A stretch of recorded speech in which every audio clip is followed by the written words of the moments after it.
Hey, true believers. Chris Matt coming at you with X-Men number 7. This is part of the Dawn of X run, and I picked up the Gwen Stacy variant not because I'm usually a variant chaser, because, there's so many out there nowadays and it's ridiculous. I chose this one because, it's Kurt offering a pretty lady a flower, very debonair and very much the Kurt Wagner that we all know and love. Now, with that said, I didn't necessarily pick up this comic book because I enjoyed it. I mean, it's an interesting read, but I really don't like what's happening to our merry mutants. So I'm going to kind of give you a quick backstory. This story kind of revolves around the fallout of what happened on M-Day when not just the X-Men, but mutants across the world lost their powers. So here we are introduced to Melody Gerthy. She was one of the mutants that was the victim of M-Day. She wakes up. As we can see here, this is her family. I can't remember his name, but he's from the Chuck Austin run, which was not a good run. I think that's Husk and Cannonball. And they're saying that, the council said that it's time, and she's meaning for Crucible. And she's like, when can we do it? And they said, today. Now, what's Crucible? Well, we'll get into that in a minute. But first, let's talk about who made this comic book. This is Jonathan Hickman, writer. Leinil Francis Yu doing the art. Sonny Go doing the colors. BC's Clayton Cowles doing the lettering. Mike Del Mundo did the variant that we are currently looking at, if memory serves correctly. As you can see here, here's everyone else associated with the book. This one is called Lifedeath, and the X-Men were created by Stan Lee and Jack Kirby. So we cut to the moon, and this is where the Summers house is, and oddly enough, Wolverine is living with them. They explain that in House of X, which I'll try to get those videos back up. If you're interested, pick up the books and read it. And they're kind of going across about Crucible. And this is just kind of like small talk. Scott's saying that him and Jean are taking the kids on a vacation, asking if he wants to come. And then this is a weird part. Because Logan says the scenery at this place is something else. It sure is. Jeannie in a bikini. Scott in a Speedo. Well, who could say no to that? I personally could say no to Scott in a Speedo, but I guess just whatever works. Anyway, so Scott you kind of notice he's starting to kind of have like this existential crisis in a sense, because he's telling asking Logan if he's going to go to Crucible. He's like, no, I'm not. And Scott's like, you think it's wrong? Didn't say that. Even if I felt that way, it ain't our choice to make, is it? So even though Jonathan Hickman's taking the X-Men in a different direction, which I do agree that the X-Men kind of need to be shook up because, they were getting a little stale, but this feels like it's gone really extreme. And so they have a big back and forth about it. And Logan finally says, if you're trying to look for some sort of absolution, you've come to the wrong person. Talk to a priest. And so he says, great idea. He comes to Krakoa. And then there's this, again, I think this is supposed to be kind of like a throwaway scene for like build-up of future events. We see Douglas Ramsey and then Warlock. Warlock's supposed to be dead. So it's creepy the way they drove him. So, Krakoa, Warlock, and Doug, it's just a very weird panel. It gives me the creeps every time I look at it, and it kind of makes me wonder where Hickman's going to go with that. So they start talking about Crucible. And right here, I do feel like Marvel's starting to forget what who Nightcrawler really is. Because he's talking about living here and how everything is a paradise, and like this tower that he finds, he feels like the island made it just for him. And he starts to say that I'm starting to question my faith, which Kurt would never do that, because that's always been his guiding light. And he's always been the pillar of the X-Men with that. So that really hurts that they're kind of starting to throw that away in a sense. And then because Kurt is on the Quiet Council, Cyclops is not. So he's not sure what's going on with how Crucible came to be. Kurt tried to say that he tried to come at it from a different angle with his faith, which he got outvoted. And what I like here is Cyclops says, I learned years ago not to look for the cracks in the firmament. Enjoy what little joy we find. For soon the world will be the world, and we've lived it long enough to know better. Ah, and the land of blind faith, the one-eyed man is king. Fair enough. And then he says, are we just going to sit around and watch a mutant die today? So with that said, they come across Exodus at this campfire with a bunch of young mutants. And they're talking about the First Crucible. And this is where we kind of get more backstory about what happened on M-Day and House of M. And he goes, what's Crucible? And this little kid says, I think it's where broken mutant has to die so they can be an unbroken mutant. Is that right? And he's like, your words ring true, but you want to know the full story. So I feel like this is like young initiation, very, I hate using this word, but it feels cultish feeling.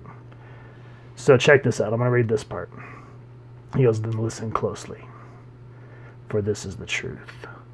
This is the story of a woman. Her name was Scarlet Witch.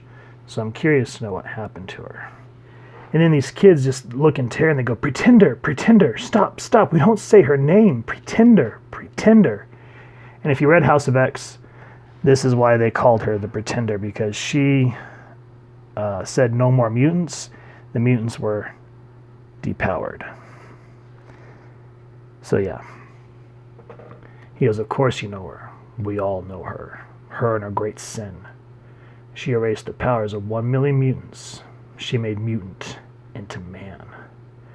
She made so many of us less.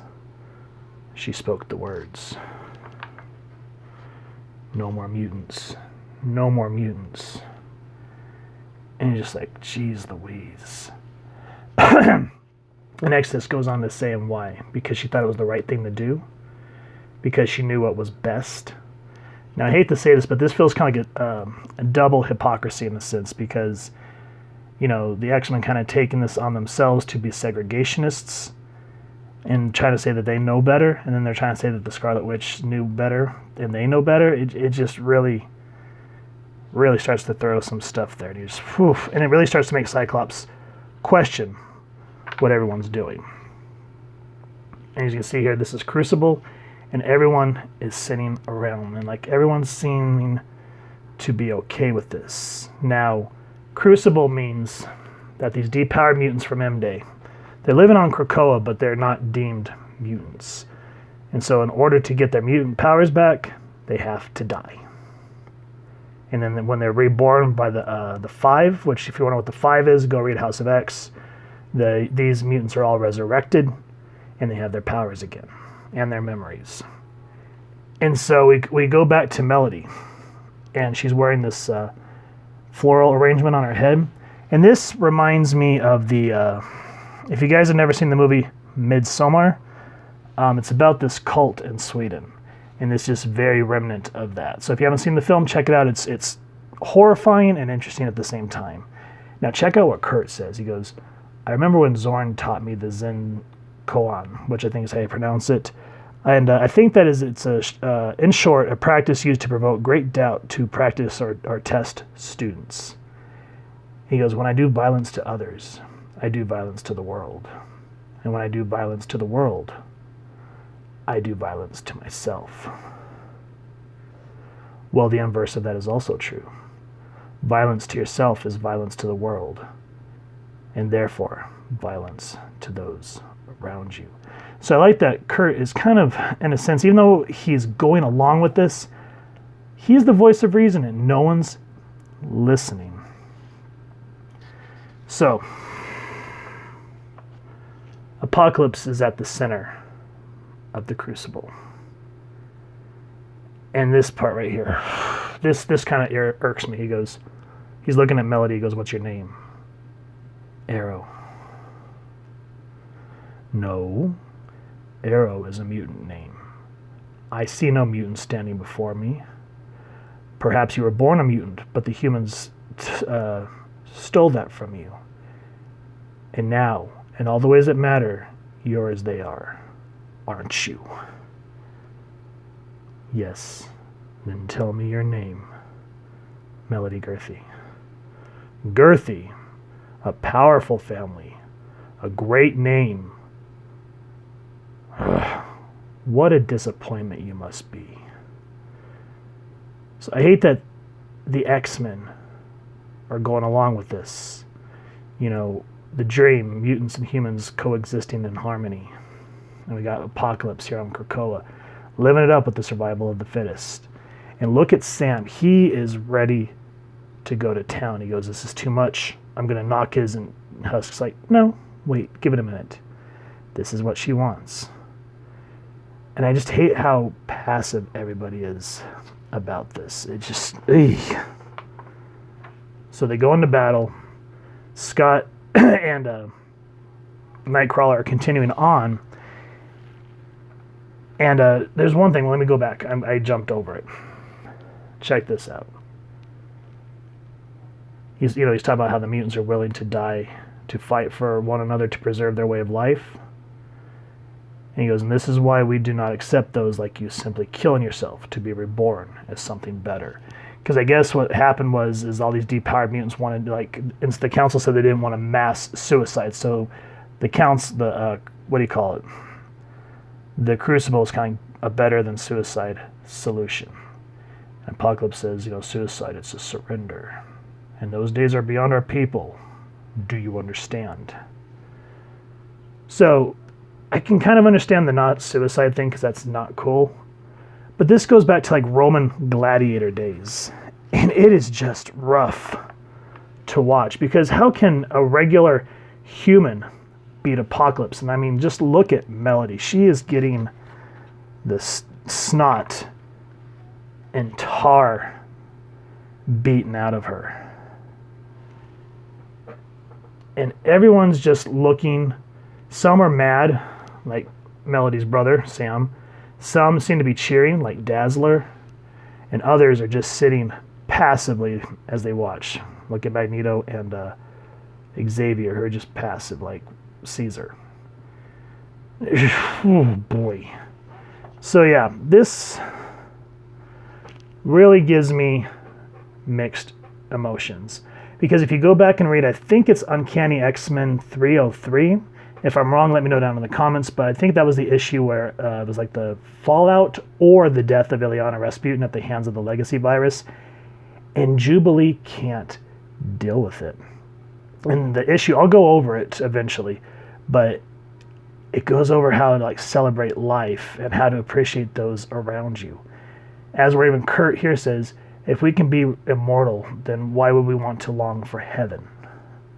So there's a lot of thoughts. And then there's one thing in here that was kind of interesting where Nightcrawler says, have you seen the wills? And that's of people that are willing to die or whatnot, or have died. And they're talking about wanting Magneto's power or more powers. And that goes into the DNA splicing of Sinister. So make sure to read Powers of 10. That really gets into it in very deep detail. Like I said, I'll try to get those reviews of House of X and Powers of 10 back up because that event was a really good read. These books, I don't know. I don't know if this is how the X-Men are going to be from now on because Nightcrawler even asks Scott, with us being reborn, are you really you? Am I really me? And Scott just says, I felt, as I've never felt more like myself than I have in years. He goes, if this is wrong, then I don't want to be right. So this really goes into a lot of is Krakoa doing something where it's messing with the mutants' minds, where they're just blindly going along with this?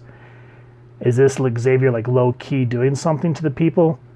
I don't know. And it's making it hard to want to continue because these are not the X-Men I remember who celebrated life and would never let anything like this happen. So with all that said, that's just my personal opinion. I kind of wanted to go over this book as more of kind of a muse, just kind of thinking out loud. And I'd love to hear everyone's feedback. If you've enjoyed this review, I definitely appreciate it if you take a minute to hit like, share, and subscribe. It helps the club channel more than you could possibly know, especially since we've had to start over and we're persevering. And if you have enjoyed this comic book, please make sure to support your local comic shop and pick it up. And if you wouldn't mind hitting that fancy little Krakoa bell next to subscribe, that way as we continue to upload content, you guys will get notified and you can come to the channel. And we love to have a dialogue and hear your feedback down in the comments below or on our social media pages, which I'll make sure to leave the links in the description. So with all that said, thank you guys so much for stopping by and just kind of hearing me think out loud. I'd love to hear your thoughts on this, and I hope you all continue to have an absolutely amazing day reading, and happy hunting, true believers.